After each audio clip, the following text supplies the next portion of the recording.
Ollie collects postcards. He placed all of his postcards on his desk. Which number sentence shows how Ollie could find the number of postcards he has altogether?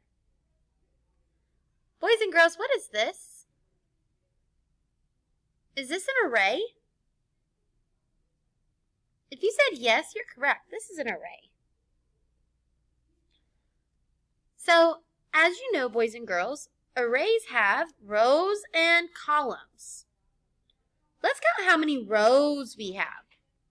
Remember, boys and girls, rows go side to side, and columns go up and down. So, if we label our rows, we would have 1, 2, 3, 4, 5, 6, 7, 8. So if we have 8 rows, how many columns do we have? Let's count. 1, 2, 3, 4, 5. So, boys and girls, let's look at our equations. So it says, which number sentence shows how Ollie could find the number of postcards he has altogether?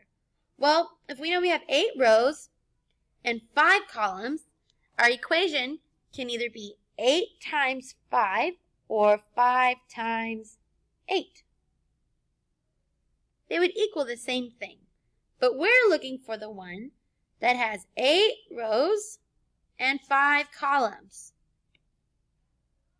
So, A says 8 times 4 equals 32. Well, there are 8 rows, but how many columns do we have? We have 5. A says we have 4, so does that match? No. Let's try B. B says 7 times 6.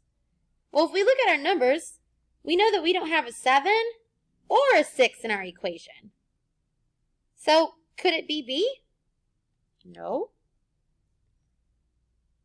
C says 7 times 5. Well, if we look at our rows, how many rows do we have? 1, 2, 3, 4, 5, 6, 7, 8. C says we have 7. Okay, well, let's check our columns. 1, 2, 3, 4, 5. We have 5 columns. Here we have 5 columns, but it says we have 7 rows. So does 7 times 5 equal 8 times 5? No. Let's try D. D says we have 8 rows and 5 columns. Well, let's look. It says 8 rows and 5 columns. But let's count just to check.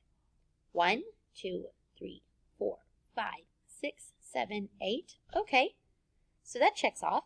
Let's do 5. 1, 2, 3, 4, 5. That works.